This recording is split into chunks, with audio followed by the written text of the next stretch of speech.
دھڑام سے مٹکے آ کے ٹوٹے, سوئیاں, پتلے, اور بولا جادو تمہارا کیا ہو گیا, ختم. وہ نفسیاتی طور پہ مطمئن ہو گئے. جب نفسیاتی مطمئن ہوتا ہے تو عملی طور پہ بھی کچھ ہونا بند ہو جاتا ہے. ان کے بڑے, کیا بولوں یار, مسجد کے ممبر, کاش یہ موضوع یہاں کا ہے ہی نہیں, یہ تھڑے پہ چائے کے ہوٹل پہ بیٹھ کے بیان کرنے والا موضوع ہے, ٹھیک ہے نا, چھپڑے میں اکیلے میں. کیونکہ مجھے یہاں بیٹھ کے ان کو رسپیکٹ دینی پڑتی ہے, عاملوں کو. رسپیکٹ کا مطلب جتنی ذلیل کرنا چاہیے اتنا میں کر نہیں پاتا, مسجد کے تقدس اور احترام. ایک اور عامل ہیں یہاں بھی بڑے مشہور ہیں, ان کا کام ہی لوگوں کی بیویوں پہ قبضہ کرنا ہے, لیکن آپ ان کے نام مفتی بھی ہیں. عورتوں کے بنیان سونگتا ہے وہ آدمی, شرم نہیں آتی, بے غیرت آدمی. میں حضرت کی خدمت میں گیا تھا چند سال پہلے, شاید میری پہلی ملاقات تھی, تو میں نے ایک پھلترو دیکھا. کئی سال پہلے کی بات ہے, جب میں حضرت مولانا طارق جمیل صاحب سے ملنے کے لیے گیا تو ایک فراڈیا کو میں نے ان کے ساتھ دیکھا جو حضرت پہ دم کرتا تھا جن بھگانے کے لیے. سمجھ رہے ہو, ہمارے اکابر, ہمارے علماء یہ عاملوں کے آگے آگے ڈھیر ہو جاتے ہیں. تبھی میں کہتا ہوں نا, میں اپنے بڑوں کو, حضرت مولانا طارق جمیل صاحب بھی ہمارے بڑوں میں سے ہیں, بزرگوں میں سے. ہم علم میں, تقوی میں اپنے آپ کو ان کی خاک کے برابر نہیں سمجھتے, لیکن یہ عامل لوگ سب کو بے وقوف بناتے ہیں, چاہے شیخ الحدیث ہو, چاہے رائیونڈ کے مقیمین میں سے ہو, چاہے کسی بزرگ کے خلیفہ ہوں. یہ عاملوں کا منجن ہر جگہ بکتا ہے, سمجھتے ہو. تو ایک پھلترو کی طرح چپکا رہتا تھا مولانا طارق جمیل صاحب کے ساتھ. میں نے پوچھا یہ پھلترو کون ہے, انہوں نے کہا کہ یہ حضرت پہ دم کرتا ہے. حضرت کو وہم ہو گیا تھا مجھ پہ کسی نے کچھ کیا ہے, اور یہ ہمارے اکثر علماء کو وہم ہوتا ہے, اور ان کے پاس ایک ہی دلیل ہوتی ہے کہ جب نبی پہ جادو ہوا تھا تو ہم پہ کیوں نہیں ہو سکتا. امکان کی دنیا تو بہت وسیع ہے. یہ ایسا ہی ہے, جب عیسیٰ علیہ السلام بغیر باپ کے پیدا ہو گئے تو ایک اور واقعہ کیوں نہیں ہو سکتا. بھائی نبی پہ جادو کا اثر ہوا تھا, اس میں ایک حکمت تھی جو علماء نے بیان کی ہے. یہودی آپ کو جادوگر کہتے تھے, تو اللہ نے آپ کو بشریت میں کامل رکھا تاکہ لوگ بشر ہی سمجھیں آپ کو, اور جادوگر نہ سمجھیں آپ کو. تو اللہ نے تھوڑا سا اثر ہونے دے دیا, ورنہ اتنی اندھی لگی ہوئی ہوتی تو ابو بکر پہ کیوں نہیں ہو گیا, عمر پہ کیوں نہیں ہو گیا, عثمان پہ کیوں نہیں ہو گیا, علی پہ کیوں نہیں ہو گیا رضی اللہ عنہم. یہودی یہی کرتے رہتے بیٹھ کے سارا دن. تو اتنا نہیں کھاتا چل رہا یہ جادوگروں کا اور عاملوں کا.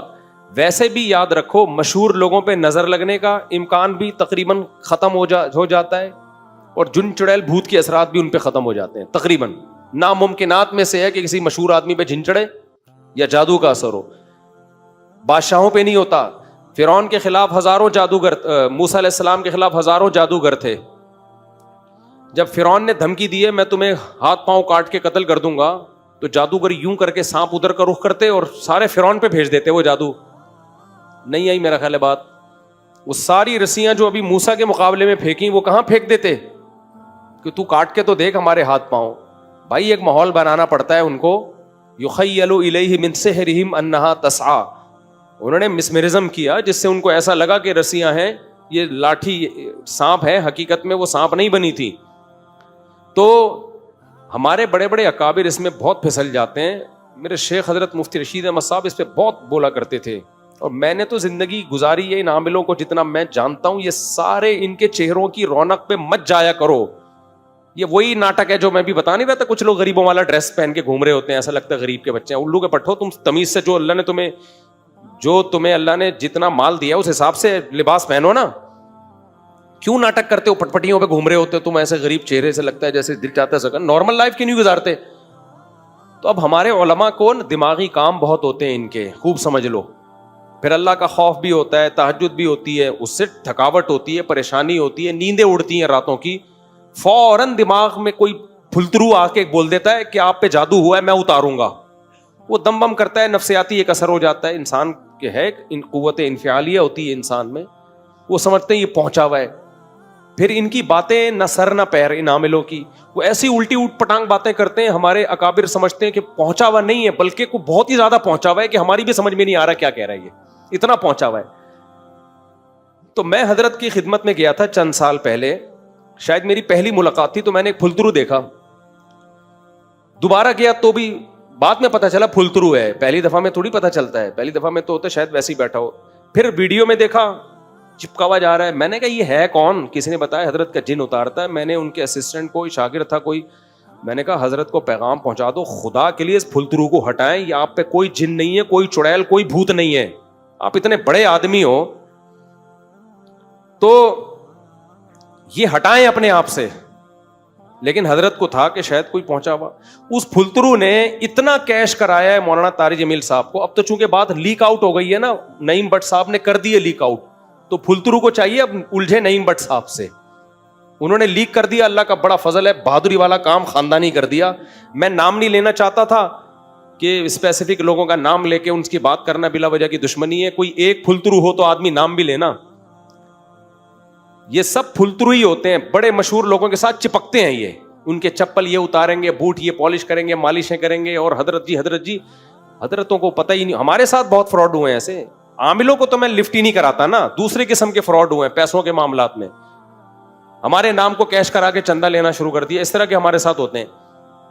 تو میں نے حضرت کو پیغام بھجوایا تھا, حضرت اس کو ہٹاؤ, یہ بہت کیش کرائے گا آپ کو. تو کسی نے کہا کیا دلیل ہے آپ کے پاس فراڈی ہے؟ بھائی یہی دلیل ہے کہ جن چڑیل بھوت بگانے کا کام کرتا ہے, اس سے زیادہ مزید کسی دلیل کی ضرورت نہیں ہے, یہی دلیل کافی ہے. لیکن نہیں ہٹایا حضرت نے. وہ آرمی کے جنرل بول رہا ہے کہ جب مولانا طارق جمیل صاحب کا جن ایک آدمی بھگا رہا ہے, وہ تو پہنچی بھی فوجی جرنیل بٹھا کے نا اپنی چڑیلیں اور بھوتیں بھگوا رہے ہیں اس سے, ان 2 ٹکوں کے لوگوں سے جن کے پاس گٹکا خریدنے کے پیسے نہیں ہوتے تھے. تو یہی دوسرا فراڈی ہے, وہ بھی مشہور ہے. ابھی کیا نام لوں میں اس کا؟ نعیم بٹ صاحب نے نام لیا, انہی کا کلپ دیکھیں. تو میرے کلپ کے ساتھ میں ایڈمن سے کہوں گا نعیم بٹ صاحب کا کلپ چلا دیں. وہ بھی منجن بیچ رہا ہے. بھائی 5 روپے اس کی جیب میں نہیں ہوتے تھے, اس کو کوئی جانتا نہیں تھا. ہمارے علماء نے اس کو باپ بنا دیا اتنا بڑا. اس کے بعد وہ جو پھیلے ہیں ان کی تو کیا, ان کی کوئی ریسرچ نہیں ہے بھائی. یہ جو کاپی پیسٹ گوگل سے کر کے رسالے چھاپے جا رہے ہیں. آپ کو یہ بیماری ہے 356.5 دفعہ یہ کلمہ پڑھو یہ ٹھیک ہو جائے گی. ابے تجھے کیا خواب آیا ہے, تجھے الہام ہوا ہے کیا؟ اتنے وظیفے مارکیٹ میں ٹھک ٹھک ٹھک کر کے وظیفے آ رہے ہیں. یا تو الہام ہوا ہوگا, یا خواب آیا ہوگا, یا کوئی تجربہ ہوگا. تو تجربوں سے کتنے وظیفوں کا تجربہ ہو گیا ہوگا. ایک بات ہے نا, میرے پیٹ میں درد ہے, یہ والا وظیفہ. میرے جو ہے وہ پیٹ میں مسئلہ ہے, تو آپ یہ والا وظیفہ, فلانا والا وظیفہ. آپ کا کہاں سے اتنے تجربے آ گئے؟ کوئی الہام ہوا ہے کیا؟ ہو تم ہماری طرح کے انسان ہو, اتنے کیسے پہنچ گئے؟ کہتے ہیں حضرت جی پہنچے ہوئے بہت ہیں. کیوں پہنچ گئے؟ ہم بھی تو اسی سوسائٹی میں ہیں. ٹھیک ہے ہم بہت نیک نہیں ہیں, ہم نہیں کہتے ہم بہت نیک ہیں, لیکن اتنے برے بھی نہیں ہیں یار. ہم نہیں پہنچے. اور یہ 2 دن میں پتہ نہیں ایک سی پروازوں پہ پروازیں طے کر کے کیا کھا رہے ہو تم؟ کچھ اور کھاتے ہو تم. روزانہ زمزم پیتے ہو, کیا خیال ہے؟ وہی پانی پیتے ہو نا نلکوں کا جو ہم پیتے ہیں. تھوڑی بہت کوتاہیاں ہم میں بھی ہیں, تم میں بھی ہوں گی, ہم سے بھی غلطیاں ہوتی ہیں, ہم اللہ سے توبہ استغفار کرتے ہیں, تم سے بھی ہوتی ہوگی, یا تم کوئی دودھ کے دھلے ہوئے ہو. تبھی میں بول رہا ہوں نارمل لائف گزارا کرو. بزرگ بھی نارملی اچھے لگتے ہیں. بہت زیادہ پہنچا ہوا بزرگ ہے سمجھو نہیں پہنچا ہوا. بزرگ وہی اچھا ہوتا ہے جو نارمل. اور ہمارے جتنے اکابر ہیں وہ سب نارمل لائف گزارتے تھے, کبھی انہوں نے بڑے بڑے دعوے نہیں کیے. مولانا اشرف علی تھانوی رحمۃ اللہ علیہ کی سیرت اٹھا کے دیکھو, ایسی خاندانی ان کی تحریریں ہیں. حالانکہ واقعی وہ پہنچے ہوئے تھے, واقعی وہ لوگ واقعی پہنچے ہوئے تھے, لیکن ان کے ایٹیٹیوڈ سے, ان کے لائف اسٹائل سے کبھی یہ نہیں شو کریں گے کہ ہم کوئی بہت ہی پہنچے ہوئے ہیں. تو یہ کل کے بچے ہیں ہمارے سامنے, ان کو کھانے کے پیسے ان لوگوں کے پاس نہیں ہوتے تھے. جن چڑیل بھوت اور حضرت جی تصوف کے بھی منازل تم نے طے کر لیے, تم ساری چیزیں تم, وہ گردے میں پتھری نکالنے کا طریقہ ان کو پتا ہے. ان سے پوچھو بچی کی شادی نہیں ہو رہی, شادی کرانے کا طریقہ ان کو پتا ہے. ان سے کہو مجھے کینسر ہے, کینسر کا علاج یہ کم وقت بتائے گا آپ کو. ان سے کہو میرے سر پہ بال نہیں اگ رہے, بال اگانے کا طریقہ اس کے پاس ہے. ان سے بولو جی میرا دایاں گردہ خراب ہے, بایاں ٹھیک ہے, دائیں گردے کی الگ میڈیسن ہے ان کے پاس. ان سے بولو کہ میری ناف میں درد رہتا ہے, ناف ٹھیک کرنے کا ان کے پاس نسخہ ہے. ان سے بولو کہ میں 2 کر کے پچھتا رہا ہوں, دونوں بیویوں کو ٹھیک کرنے کا نسخہ ان کے پاس ہے. ان سے بولو کہ بھائی ابھی کیا بولوں میں, ایک چیز بولنے والا تھا اکیلے میں بولوں گا, کچھ چیزیں ممبر پہ بولی نہیں جاتی ہیں. ان سے بولو کہ بھائی مجھے ہر وقت نزلہ زکام کھانسی رہتا ہے, وہ یہ ٹھیک کر دیں گے, ان کے پتہ ہے, اس کا علاج ان کے پاس ہے. ان کو بولو میری ناک کی ہڈی ٹیڑھی, ہڈی سیدھی کرنے کا ان کے پاس نسخہ ہے. ان کو بولو کہ بھائی میری ابا کے اخلاق ٹھیک نہیں ہے, ابا کو ٹھیک کرنے کا نسخہ ان کے پاس ہے. ان کو بولو میرا بچہ ٹھیک نہیں ہے, بگڑ گیا ہے, اولاد ٹھیک کرنے کا نسخہ بولو ان کے پاس ہے. الیکشن میں جیتنے کا نسخہ ان کے پاس ہے, ہارنے کا, دوسرے کو ہرانے کا نسخہ ان کے پاس ہے. رات کو نیند نہیں آتی, نیند لانے کا نسخہ ان کے پاس ہے. ڈراؤنے خواب آتے ہیں, اچھے خواب لانے کا. ابے بھائی دنیا میں تو خدا ہے بھائی, تو پھر جس کو سب کچھ پتا ہے نا, ہر چیز کا حل اس کے پاس ہے, اس کا مطلب جھوٹ بول رہا ہے, کسی چیز کا حل بھی نہیں ہے اس کے پاس. جن چڑیل بھوت بھگانے کا نسخہ ان کے پاس ہے, بے اولادوں کو اولاد دینے کا نسخہ. بھائی ان کی خانقاہوں میں جو لوگ جا رہے ہیں بے اولاد, ہمیں اولاد نہیں ہو رہی, یہ تمہیں نسخہ دے گا اولاد ہو جائے گی. شادی نہیں ہو رہی, یہ نسخہ دے گا شادی. ناکام عشق, اس کو کامیاب کون بنا کے دے گا؟ یہ بنا کے دے گا. ابا بیمار ہیں, ٹھیک کون کرے گا؟ ان کے پاس نسخہ, یہ ٹھیک کر دیں گے. بیوی شادی ہو گئی قابو میں نہیں آ رہی, بد اخلاق بیوی کو ٹھیک کرنے کا ان کو ہنر. اب قریب میں آپ کو سب چیزیں ملیں گی. نام آ گیا, اب کیا کریں, نہیں بٹ صاحب نے نام لے لیا تو میں بھی بتا دوں. بیوی ٹھیک نہیں ہو رہی, ٹھیک کون کر کے دے گا؟ بولو نا. ان کے رسالے میں آپ کو مل جائے گا بیوی خراب ہے تو ٹھیک کیسے کی. شوہر توجہ نہیں دیتا, ان کی کتاب میں آپ کو, بولو نا, مل جائے. کینسر بگڑ گیا ہے, ان کی کتاب میں آپ کو مل جائے گا کینسر ٹھیک کیسے ہوگا. بندہ زندہ ہے مر نہیں رہا, ان کی کتاب میں آپ کو مل جائے گا مارنا, بولو نا, کیسے. شادی ہو گئی آگے کچھ نہیں ہو پا رہا آپ سے, ان کی کتاب میں آپ کو, بولو نا, کیا ہو گیا بھائی, مل جائے گا. قبض رہتا ہے, ان کی کتاب میں آپ کو مل جائے گا قبض کا علاج. ایچ پائلوریا, ان کی کتاب میں آپ کو بیکٹیریا مارنے کا طریقہ مل جائے گا. پیشاب بار بار آتا ہے, ان کی کتاب میں آپ کو پیشاب نارمل لانے کا طریقہ اب قریب میں آپ کو مل جائے گا. پیشاب رک گیا ہے, نارمل کھل کے آئے گا, ان کی کتاب میں آپ کو, بولو نا, مل جائے گا. شوہر نشہ کرتا ہے, چھڑوانے کا طریقہ ان کی کتاب میں آپ کو مل جائے گا. سمجھتے ہو, ساس قابو میں نہیں آ رہی, گھر آ کے بیٹھ گئی ہے, جا ہی نہیں رہی, ان کی کتاب میں آپ کو بھگانے کا طریقہ, بولتے کیوں نہیں, مل جائے گا. فلاں سے گناہ نہیں چھوٹ رہے, اولاد بگڑ گئی ہے, گناہ چھڑوانے کا طریقہ ان کی کتاب میں آپ کو, بولتے کیوں نہیں بھائی, مل جائے گا. یار آپ آکسفورڈ یونیورسٹی کو بھی آپ نے مات کر دیا یار. او بھائی منجن ہے یار. کل کی بات بتاؤں آپ کو, مزہ آئے گا آپ کو یہ واقعہ سن کے. یہ پکڑ دراج تو میں فارم میں آیا ہوں. نعیم بٹ صاحب تمہیں سلام ہے. کوئی ایک انسان تو ہوا جس نے نام لے کے ایکسپوز کیا ہے. اتنے لوگوں کو دھوکہ دیا ہے یار ان دونوں نے, اتنے لوگوں کو پیسے برباد کر دیے. میرے پاس واقعات کی ایک طویل فہرست ہے. بھائی نہ یہ حکیم ہے نہ یہ روحانی ہے, کسی ریلائبل حکیم سے علاج کراؤ, باقاعدہ پڑھا ہوا ہو, وہ تجربہ ہو اس کا. کسی ڈاکٹر مر گئے کیا ڈاکٹر؟ میں کل کا واقعہ سناتا ہوں آپ کو, مزہ آئے گا انشاءاللہ. کل ایک خاتون, میں فون نہیں اٹھاتا, ہمارے ایک دوست نے کہا بہت ضرورت مند خاتون ہے, مفتی صاحب کائنڈلی ان کا فون اٹھا لیں. اور میرا خیال ہے بتانے میں کوئی حرج نہیں ہے. وہ خاتون کہہ رہی تھی آپ بتا دیں, بیان میں سنتی ہوں شوق سے, کوئی حرج نہیں ہے. فون کیا, میرے بیٹی کے لیے ایک فلاں ملک سے رشتہ آیا ہے. میری بیٹی کے لیے, بولو, کل کی بات ہے, فلاں ملک سے رشتہ آیا. کہہ رہی ہے میں نے استخارہ نکالا, پہلے خود نکالا, 10 دفعہ کیا, کبھی کالا آ رہا ہے, کبھی نیلا آ رہا ہے, کبھی پیلا آ رہا ہے. کنفیوز کہ میں یہ رشتے میں, کیونکہ اکلوتی بیٹی ہے, میں جلد بازی نہیں کرنا چاہتی. کہہ رہی ہے پھر میں نے بہت سے مفتیوں سے, بزرگوں سے استخارہ نکلوایا. انہوں نے کہا کہ یہ لڑکا آپ کی بچی کے لیے سوٹیبل نہیں ہے, شادی کر لیں, چند مہینے میں طلاق ہو جائے گی. صحیح ہے. میں پہلے پوری بات ان کی سن رہا ہوں کہ آپ پہلے بولیں آپ کے دل میں کیا ہے. پھر ہم نے فلاں ادارے کے مفتی سے, بزرگ سے, عالم سے استخارہ نکلوایا, بزرگ سے. انہوں نے کہا کہ مناسب معلوم نہیں ہوتا. بہت سارے لوگوں سے نکلوایا ہے, تقریباً سبھی یہی کہہ رہے ہیں کہ یہ مناسب نہیں ہے, ہم بہت کنفیوز ہو گئے ہیں. میں نے کہا آپ اس لڑکے کے بارے میں کیا جانتی ہیں جس نے آپ کی بچی کے لیے پیغام بھیجا؟ آپ نے اس کے دوستوں سے, قریب کے لوگوں سے معلومات لی. انہوں نے کہا ہم نے ایک اپنے ریلیٹو کو وہاں بھیجا تھا, وہ ریلیٹو اس کو بچپن سے جانتا ہے, اور اس نے بتایا کہ لڑکا بہت اچھا ہے, اگرچہ یورپ امریکہ میں رہتا ہے, باہر ملک میں, لیکن وہاں کے ماحول سے بگڑا نہیں ہے, نیک لڑکا ہے, کھاتا پیتی فیملی ہے, جمعے کی نماز اور یہ نمازیں, اور وہ جو ایک تمیز کی ہوتی ہے وہ اس کو, وہ ذمہ داری لے رہے ہیں, بندہ ٹھیک. میں نے کہا آنکھ بند کر کے کر دیں جب بندہ ٹھیک ہے, اتنی انکوائری کر لی آپ نے. کہہ رہی ہے نہیں وہ فلاں بھی کہہ رہے ہیں کہ یہ آیا ہے, فلاں بھی کہہ رہے ہیں. میں نے کہا سارے گدھے ہیں. اب وہ خاتون کو توقع نہیں تھی کہ میں اس اسٹائل سے بات کروں گا. دیکھو کسی کی عقیدت, جاہل کی عقیدت نکالنے کے لیے نا دلائل سے زیادہ اسٹائل کی ضرورت ہوتی ہے, سمجھتے ہو.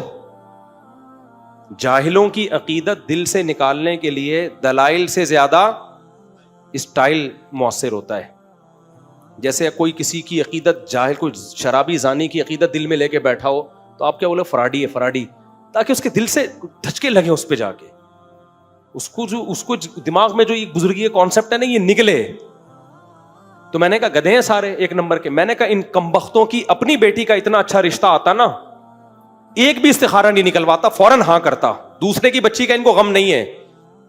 رشتے آج کل کتنے مشکل ہے یار. ایک انسان کا بچہ اتنا اچھا بھلا کھاتا پیتا آدمی اور نیک بھی ہے، لوگ کہہ رہے ہیں اب اس سے زیادہ کہ تو ہم مکلف ہی نہیں ہے نا، ہم کو لیپ ٹاپ تھوڑی کروائیں گے. یہ تو یہاں کا نہیں پتا ہوتا، اپنے کزنوں کا نہیں پتا ہوتا، وہ بات میں پتا چلتا ہے. میں نے کہا ہم اسباب کے مکلف ہیں، اگر اسباب سے ہمیں لگ رہا ہے، باقی علم الغیب تو میرے پاس بھی نہیں ہے. میں نے کہا کل ایسا نہ ہو طلاق ہو تو آپ بولے مفتی صاحب نے بولا تھا، تو وہ تو کسی کو نہیں پتا ہوتا. جب ایک گراؤنڈ ریئلٹی ہے، تحقیق کروا لی قریبی لوگوں نے. میں نے کہا ایسا تو نہیں جو اس کی تحقیق کر رہے ہیں وہ بھی آپ کے خیر خواہ ہیں؟ کہہ رہے ہاں. میں نے کہا پھر کیوں انکار کر رہی ہو؟ حدیث میں آتا ہے کہ جب کوئی اچھے اخلاق والا آدمی نکاح کا پیغام بھیجے، اس کے دین اخلاق، میں نے کہا پرسنالٹی بھی چیک کر لیں، خالی اخلاق نہیں ہوتے.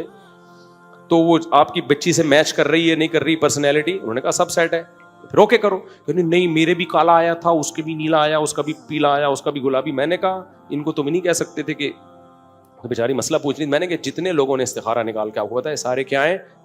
بار بار آپ بزرگ تھوڑی ہوتے ہیں. میں نے کہا گدھے ہیں یہ. کہہ رہی ہے نہیں دیکھیں وہ بزرگ بھی وہی بات کر رہے تھے جو دوسرے والے، دونوں کی باتیں سیم. میں نے کہا دو گدھے جب بولتے ہیں سیم بولتے ہیں. کبھی ایسا نہیں ہوتا کہ وہ گدھا ڈھینچو ڈھینچو کر رہا ہے اور یہ میں کر رہا ہے. وہ خاتون بیچاری نا ایک دم کھلکھلا کے ہنس پڑی نا بیچاری، غیر اختیاری نہیں ہوتا، کیونکہ اس کے دل میں ان کی بزرگی کا ایک سافٹ ویئر انسٹال ہوئے ہوئے ہیں نا. بزرگ نہیں تھے، نہ مولوی تھے، نہ مفتی تھے. مفتی کا لفظ تو کہیں بھی تھوپ دو. عاملوں نے، جن چڑیل بھوت بھگانے والوں نے اپنے نام کے ساتھ مفتی لگایا ہوا ہوتا ہے. کون چیک کر رہا ہے کہ مفتی ہے بھی کہ نہیں ہے؟ تو میں نے کہا یہ سب گدھے ہیں، کیونکہ گدھا جس علاقے کا بھی ہو اس نے ڈھینچو ڈھینچو ہی کرنا ہے. سب کی بات کیا ہوتی ہے؟ سیم.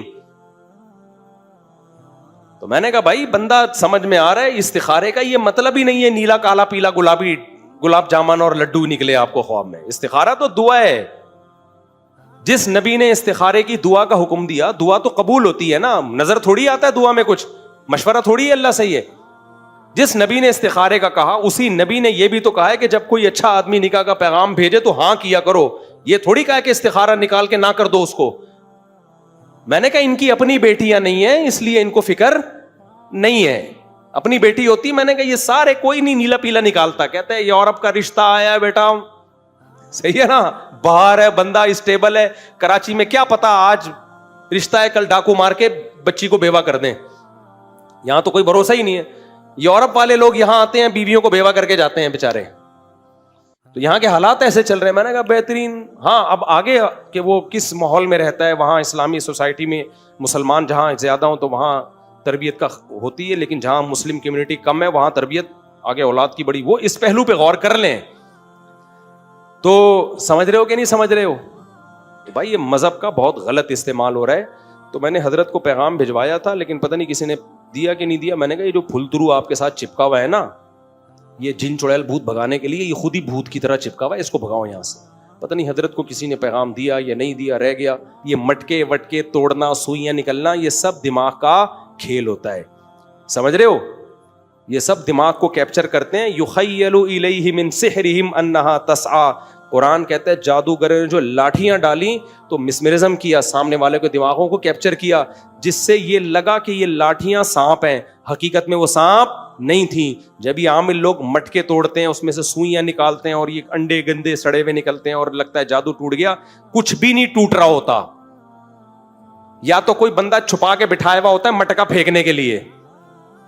ایک کیس یہ بھی، یا تو مسمرزم کرتے ہیں. ایک کیس میرے سامنے آیا، ایک عامل گیا گھر میں سروے کیا. یہ سروے پتہ ہے کیا کر رہے ہوتے ہیں؟ جن نہیں سونگ رہے ہوتے، یہ جن بھی نہیں سونگ رہے ہوتے. یہ سروے کرتے ہیں کہ یہاں کہاں کہاں سے ان کو الو بنایا جا سکتا ہے. وہ یوں کر کے دیکھ رہا ہوگا ایک مٹکا یہاں سے بھی فائر کروایا جا سکتا ہے. ایک مٹکا اس عامل نے یہی کیا. گیا ان کا گھر سونگا، دیکھ رہا ہے کہ یہاں لوکیشن ایسی ہے، کہ یہاں سے ہم کر سکتے ہیں سب کچھ, اور بولا کیا علاج ہوگا, اور اپنے 2-4 فراڈی بٹھا دیے دیوار کے چاروں طرف مٹکے لے کے سڑے ہوئے نا, اس میں سوئیاں ہوئی ہیں جو ڈرامے بازی انہوں نے کرنی ہوتی. پھر سب گھر والوں کو بٹھا دیا, یوں عمل کرتے کرتے کرتے کرتے ان کو سیٹ کیا ہوا تھا, جب میں اشارہ کروں نا چاروں نے ایک ہی ٹائم پہ مٹکا پھینکنا ہے, یہ 4 مٹکے پھینکنے, دھڑام سے مٹکے آ کے ٹوٹے, سوئیاں پتلے, اور بولا جادو تمہارا کیا ہو گیا, ختم. وہ نفسیاتی طور پہ مطمئن ہو گئے. جب نفسیاتی مطمئن ہوتا ہے تو عملی طور پہ بھی کچھ ہونا بند ہو جاتا ہے. ان کے بڑے کیا بولوں یار, مسجد کے ممبر, کاش یہ موضوع یہاں کا ہے ہی نہیں, یہ تھڑے پہ چائے کے ہوٹل پہ بیٹھ کے بیان کرنے والا موضوع ہے, ٹھیک ہے نا, چھپڑے میں اکیلے میں. کیونکہ مجھے یہاں بیٹھ کے ان کو رسپیکٹ دینی پڑتی ہے, نابلوں کو. رسپیکٹ کا مطلب جتنی ذلیل کرنا چاہیے اتنا میں کر نہیں پاتا. مسجد کے تقدس اور احترام. ایک اور عامل ہے یہاں بھی بڑے مشہور ہیں, ان کا کام ہی لوگوں کی بیویوں پہ قبضہ کرنا ہے, لیکن آپ ان کے نام مفتی بھی ہیں. عورتوں کے بنیان سونگتا ہے وہ آدمی, شرم نہیں آتی, بے غیرت آدمی. اور تم اس سے بڑے بے غیرت ہو جو اپنی بیویوں کے بنیان کسی کمینے کو سنگواتے ہو اور پھر بولتے ہو شیخ الحدیث ہے یہ. کسی کا باپ بھی بنیان سوکھ کے نہیں بتا سکتا اس پہ جن ہے, جادو ہے, چڑیل ہے, بھوت ہے. بنیان کا جادو جن چڑیل سے کوئی تعلق نہیں ہے. تو شرم نہیں آتی, تو نے میری بیوی کا بنیان مانگا کیسے ہے؟ سمجھ میں نہیں آ رہی میرا خیال ہے بات. یہ ڈرامے باز لوگ ہیں, چیخ چیخ کے تھک گئے یار, ہم نہیں سمجھ میں آ رہی. پھر ہمیں لوگ کہتے ہیں حضرت جی بھی تو, بھائی حضرت جی کو نہیں پتا یار, ہر چیز حضرت جی کو نہیں پتا ہوتی, صحیح ہے نا. یہ بیوقوف بناتے ہیں لوگوں کو. نہیں آئے گی اس میں جاؤ. تو نعیم بھائی صاحب کو بھائی سلام, آپ سب لوگ یہ سلوٹ کر دیں ایک دفعہ. بھائی یہ ذرا کیمرہ ان کی طرف کرو, نعیم بھٹ صاحب کو سب کی طرف سے کر دے, سب کو دکھا دے یار. نعیم بھٹ صاحب خوش ہو جائیں گے, بڑا خاندانی کام کیا ہے. نعیم بھٹ صاحب نے جو کچھ بھی کبھی کوئی غلطیاں کی ہوں ماضی میں یا مستقبل میں, میری اللہ سے دعا اللہ اگلے پچھلے سب معاف کر دے ان کی اس نیکی کے بدلے. وہ کام کیا ہے جو جگر خوش ہو گیا, سبحان اللہ. اب بس ایک کام ان کا اور رہ گیا, نعیم بھٹ صاحب کا 4 شادیاں کر لیں. تو جو ابھی تو جو انجانے میں گناہ ہو گئے وہ معاف ہو جائیں گے نا, تو جان کر ہوں گے اللہ امید ہے وہ بھی معاف کر دے. وہ رہ گیا, وہ نہیں کریں گے. اچھا بھائی, نعیم بھٹ صاحب زندہ باد, بڑا مزہ آیا یار.